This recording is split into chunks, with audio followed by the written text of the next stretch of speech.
Hello everyone, Sdesis here again for another album review. Today I have Karnivool's Asymmetry. Karnivool are a Australian progressive rock band, probably one of the more catchy prog rock bands out there at the moment. They're very heavily reliant on melody, and they're really good at constructing an extremely catchy melody, and it really suits them. And yeah, they've got some really decent instrumentation in the albums that they've done before. Their last album was in 2009, which was named Sound Awake. That was a really good album in my opinion. I got a lot of enjoyment out of that, and there were some really great tracks on it. And yeah, Asymmetry is kind of a development in the same vein. It has a lot of softer kind of sounds to it, as well as the hard, heavy hitting, harder kind of stuff as in their older work. On Sound Awake, there weren't really too many influences from their first album. The first album was much more straightforward, pretty hard hitting, not so progressive or dynamic. But this new album does have kind of a couple of tracks in there which really do go back to that kind of sound, as well as bringing the sound from Sound Awake back. Both the Refusal and the last few are very reminiscent of their older stuff. Both really pretty straightforward tracks. They are quite, they are quite dynamic. They're not just a straightforward track. They're really hard hitting, really catchy, and really powerful. And the last few is actually very reminiscent of stuff on Themata because of the chorus guitar. That you haven't really seen it for a little while, but it's kind of back on the occasional section here and there. Overall, this album though is much more similar to Sound Awake. There is a fair few longer songs on here and a fair few kind of softer sections. And they've even kind of brought in a lot more ambience into this album. It's not overall a soft album in total. It just has some, particularly some interludes, which are really interesting actually.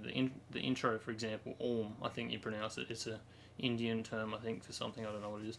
And yeah, it's just this ambient intro, and it's really pretty, and it really fits the mood of the album.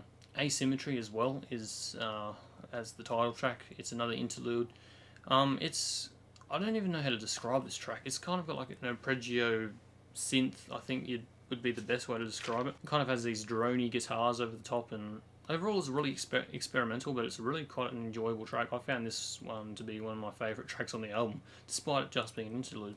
And of course Om, the closer track, which is a bit of a longer version of the intro, and well, not really. It's a piano driven track, very ambient, and has this sample over partway through. I don't know where it's from. I googled it and I could not find anything on it. So if you guys have any idea of what it is, let me know. It's kind of just a sample talking about death and that kind of thing. And yeah, it's kind of interesting.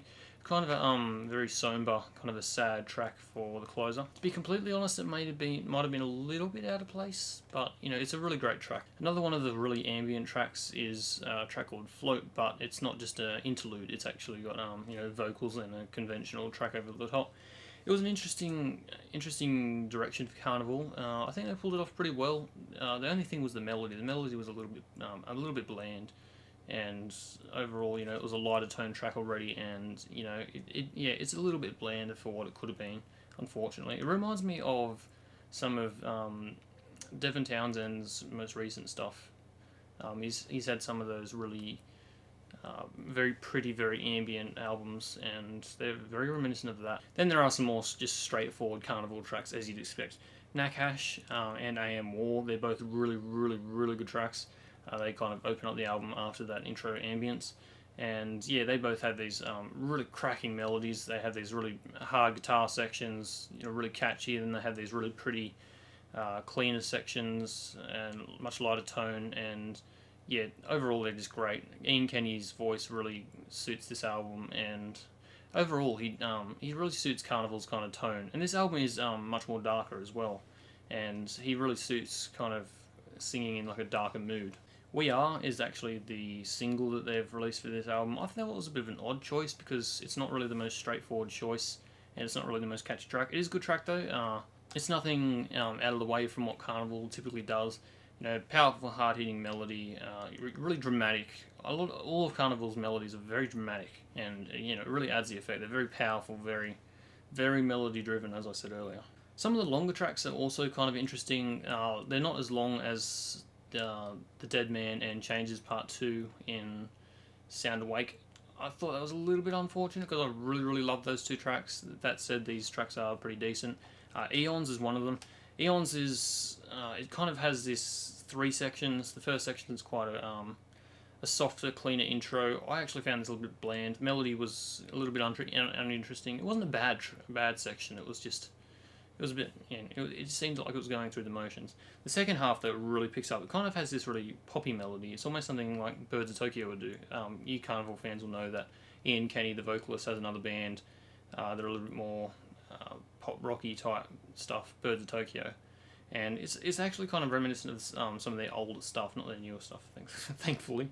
And then the third section goes into another kind of a bit more down tempo, a bit more chill, but it's not as uninteresting as the first section. It's much more rich in melody. And Sky Machine, another one of the longer tracks, it kind of has this.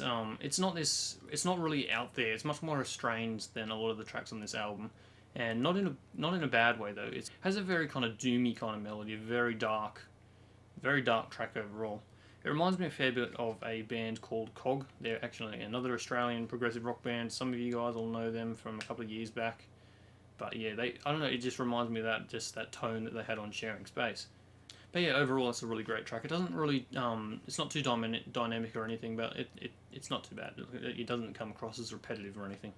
And Alpha Omega is the other really long track. That's the second last track. I was kind of hoping this would be a bit like Change Part 2, a really powerful kind of outro type thing.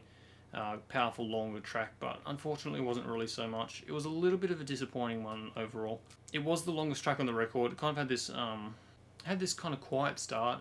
The start was actually not too bad. The melody was really interesting, and the instrumentation really fit in. And it picks up about halfway through, but it just, I don't know, it just kind of feels like it's going through the motions. It's not an overly interesting melody at all. And yeah, I was a little bit disappointed because I was hoping for another Changes Part 2, because Changes Part 2 is one of my favourite songs ever. So overall, there wasn't many tracks that I didn't like except one, which was Eidolon. I think that's how you pronounce it. This was, I don't know, for me, every single time this track comes through, I skip it.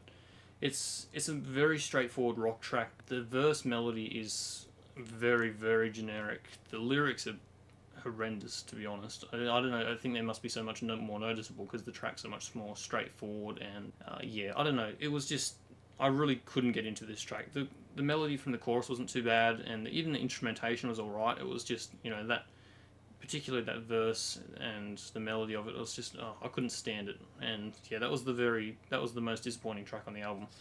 But thankfully, it's not like an awful track. I just don't like it. So overall, they've got some more really powerful melodies, really powerful tracks, as they have in the past. With some great instrumentation. The production was really on point. It really picked up some of the details they put into the instrumentation, which is great. Ian Kenny's voice was on point. It was, again, as I said, it really suits this kind of mood for the album. But yeah, as I was saying, there's just a few little sections in here which really just feel like they're going through the motions. I think a bit of fat needed to be trimmed off in some of these tracks. Overall, it certainly is a worthy follow-up to Sound Awake, and I've gotten a lot of enjoyment out of it so far.